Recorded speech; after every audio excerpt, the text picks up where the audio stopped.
I've recently received a couple of emails from viewers of the channel who've both been playing the Sicilian Kalashnikov. So the Sicilian Kalashnikov, little reminder, is when white plays e4, c5, the Sicilian, and knight c6, and the open Sicilian with d4.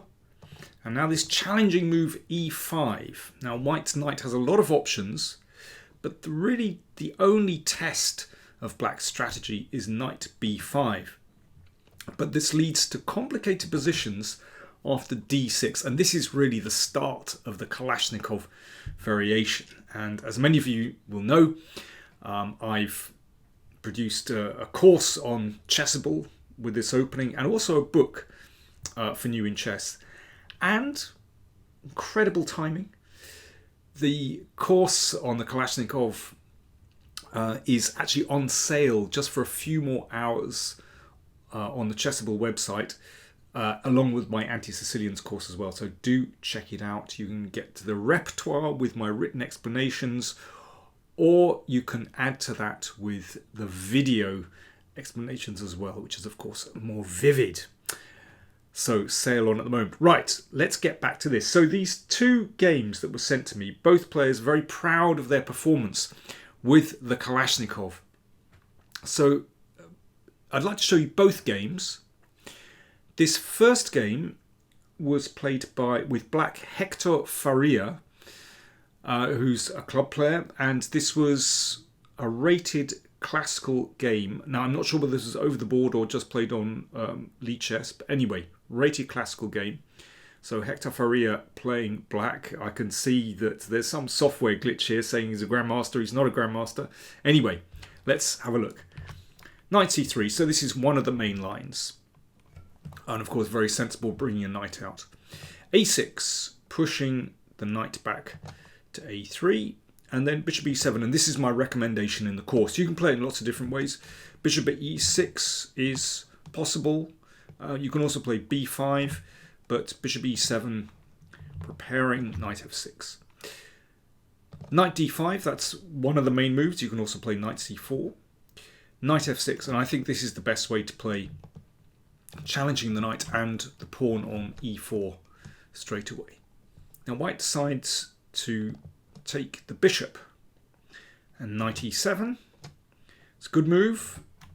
The e-pawn is attacked, so bishop d3, and black takes the opportunity to break immediately with d5.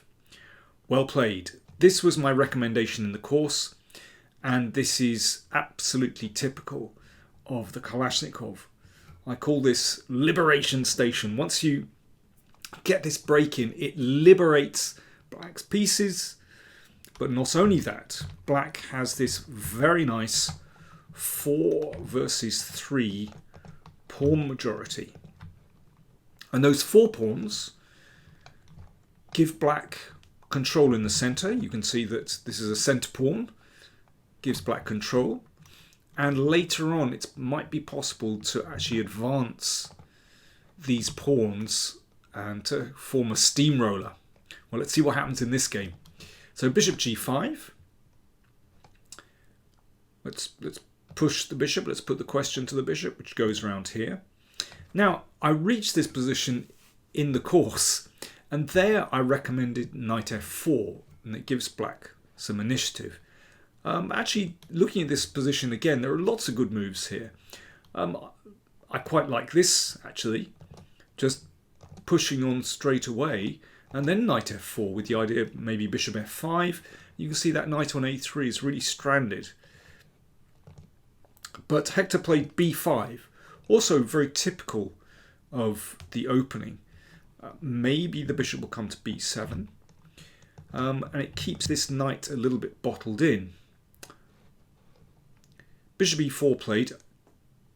That's not best. That allows black to play g5. So you can see the bishop is attacked.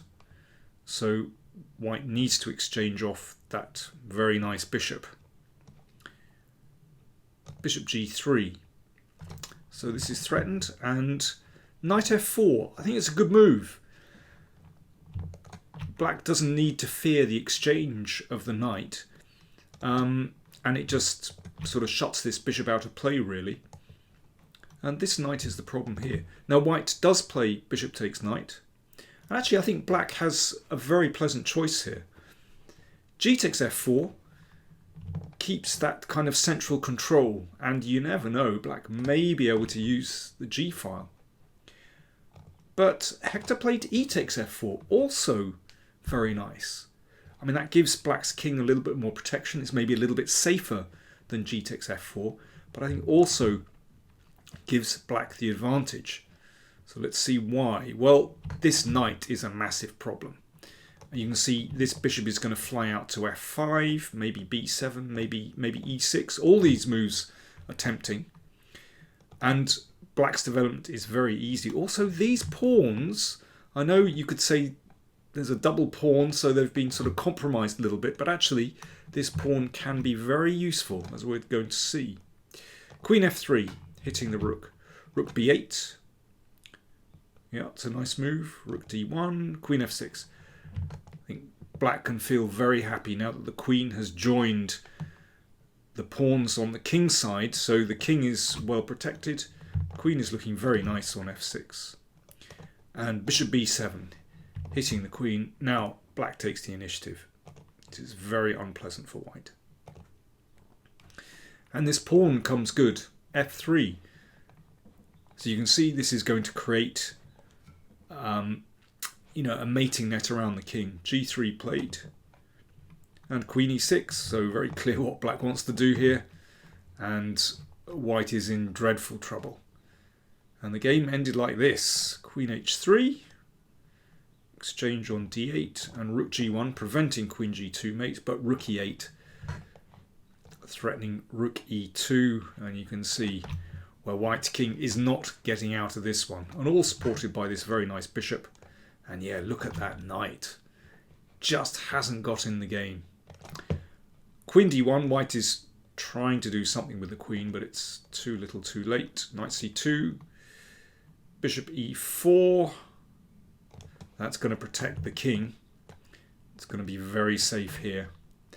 Check with the queen and king h7 and bishop g6. So that means everything is secure on the king side. And this knight is threatened. This pawn is threatened. Well, white is completely lost. White played queen takes pawn, and then bishop e4 won the queen. Very convincing game, and just strategically very, very nice and very typical of the Kalashnikov. When you break with d5, this absolutely typical break d5 that really liberates black's pieces, liberation station. And then later on, we had this wonderful kingside pawn majority, which gives black control in the center, but also on the king side. And after this exchange, actually, this pawn proved to be very useful in just continuing the attack. And black's king is actually very, very safe on g8. So nice game from Hector Faria. Excellent stuff. Now the second game I'd like to look at. This was sent by another viewer, Andrew Hards, who's from Sheffield. And he played this in the Richardson Cup final, which is a tournament in Sheffield. Sheffield, for those of you who don't know the city of Sheffield, it's in Yorkshire, which is in the north of England. It has a proud history. Let me see. So e4. So Andrew Hards playing black, and his opponent John Clark, and this was in the final of the Richardson Cup.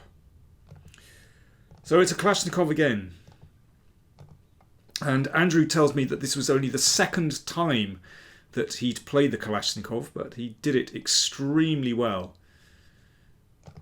So knight b5, okay, the main line, absolutely just as we saw before, and bishop e7, my recommended move, and knight d5.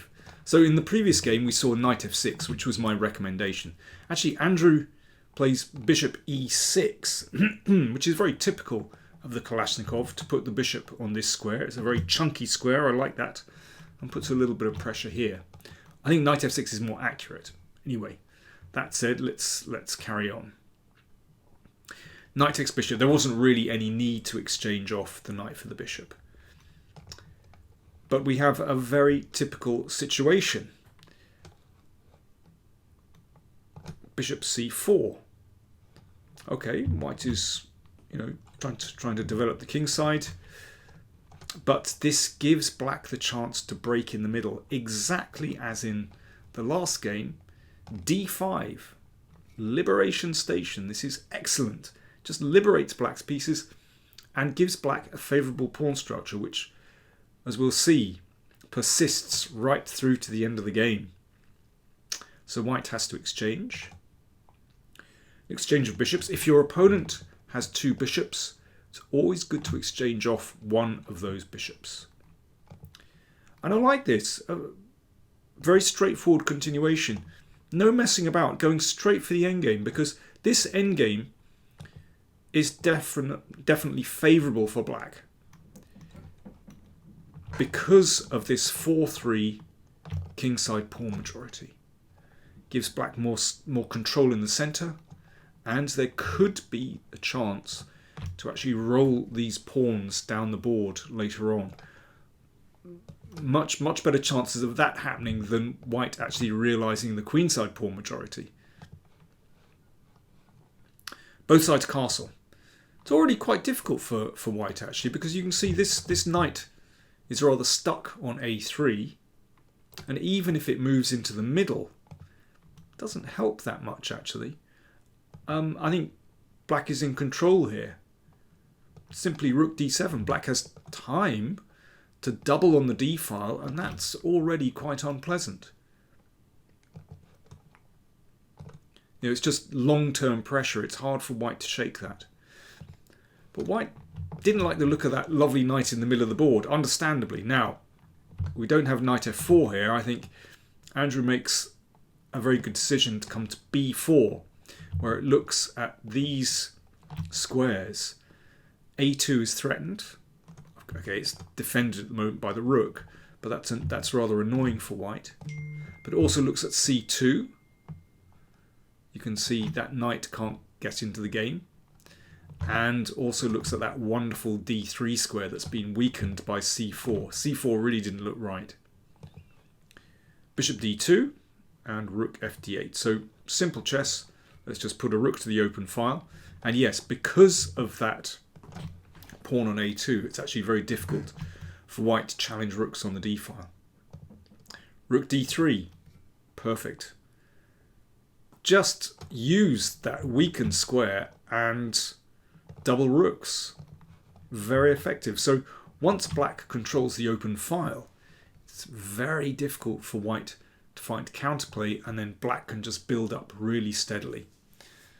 So Kalashnikov looking good so far, I have to say. This d5 break has worked perfectly. King g2. Yeah, white improves the position of the king. But black has a very simple plan. Black is in control, and why not just roll those e and f pawns down the board? In the course, I call this the steamroller, and is a very common strategy in the Kalashnikov, in many Sicilians actually, but particularly in the Kalashnikov, where you can often break with d5. It's very hard for white to defend against this. If you make moves like f3, then that will weaken the second rank. And, the king is just going to follow up very steadily. And you can also start advancing the h and g pawns. One of those is going to be good. So ultimately, the king is going to be in trouble. Rook e1, e4. Yeah, okay, there was a threat here. And this also claims the f3 square. So there could be the chance at some point to move a knight through one of these squares into f3, and then there could be trouble for the king. Rook e2, very hard for white to do anything. Okay, rook d1, yep, the rook enters. Got to watch out for the A pawn. Takes, takes. B3, knight D3. Yes, as Andrew says, he's got a little bit of an octopus going on D3. Absolutely, it's a wonderful octopus actually, controlling these squares, and that is very hard for white to live with. I mean, compare the state of these two pieces. Very unpleasant. And there is also the chance now that this square is covered by both knights. You know, it could be that black floats in the knight to f3, and there could be some trouble for the king. I mean, particularly if this is followed with, you know, an advance of the g pawn or the h pawn, then white's king is actually in some trouble here. It's very, very cramped.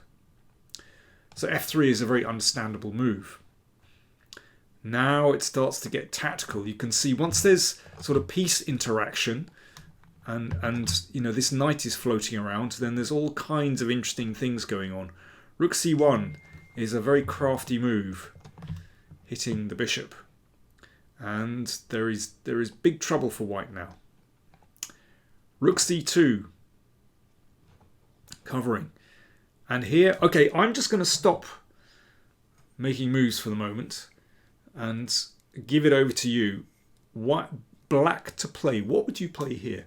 Cheers, folks. Time for my customary slurp of tea. I'll have a drink. You have a think. Black to play. What would you do?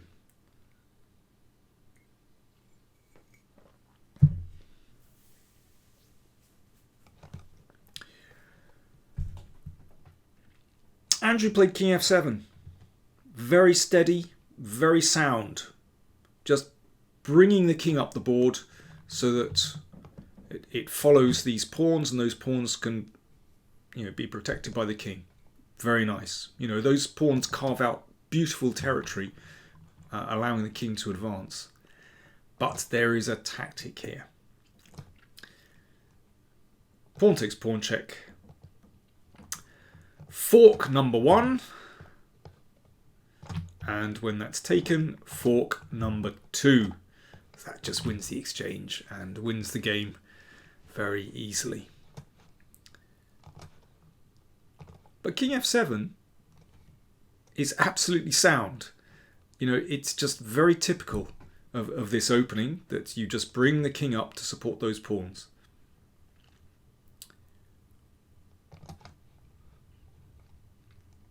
And white exchange on e4. So we can see that, yeah, this 4-3 pawn majority has resulted in a passed e-pawn, and black has a massive advantage in this endgame. It's very, very difficult for white.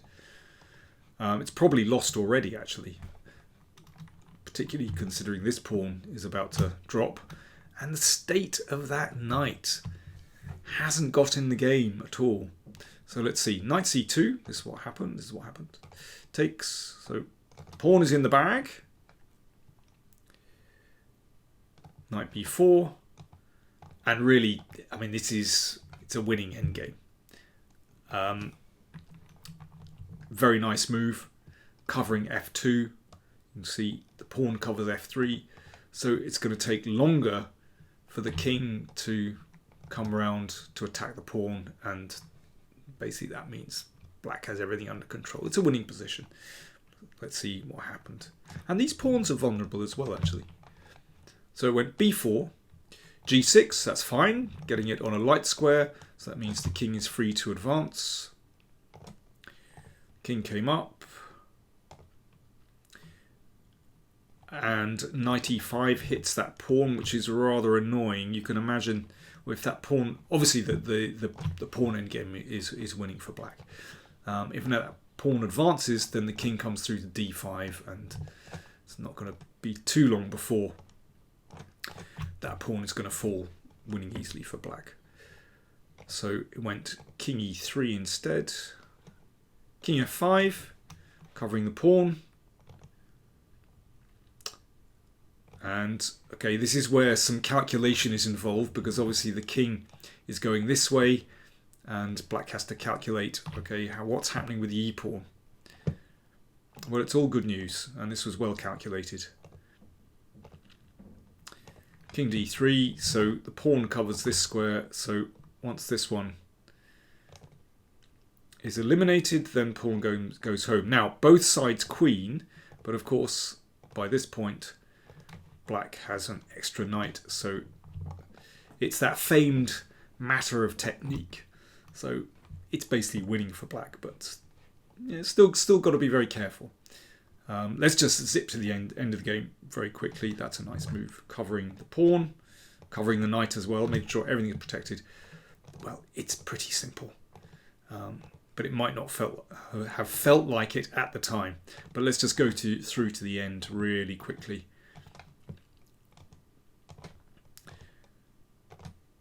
Black's king is always going to be safe when you have a knight and a queen around it. You know, the knight on its own is usually sufficient to cover the king. And with the queens exchanged, well, you can see black is going to win very, very easily. Well played to Andrew there, Andrew Hards, and that helped his team to win the cup final. So well done to him.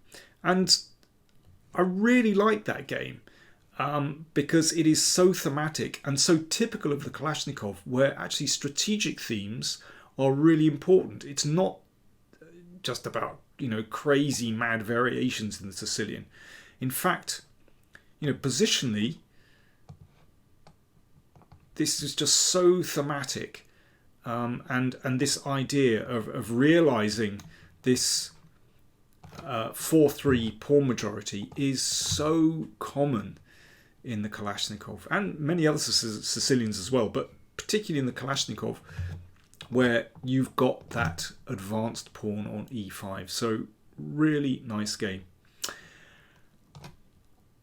Quick reminder, the course is on sale at Chessable for the next few hours. Also the Anti-Sicilians course as well. So if you're not quite sure what to do against, for example, you know, the Grand Prix attack or the Rossolimo or the Alapin with c3, then there's a whole repertoire for black with the Anti-Sicilians course as well. So do check that out. And of course there's the Kalashnikov book as well. Okay, I'll just be quiet now. I know that was too much of an advert. Thanks for watching.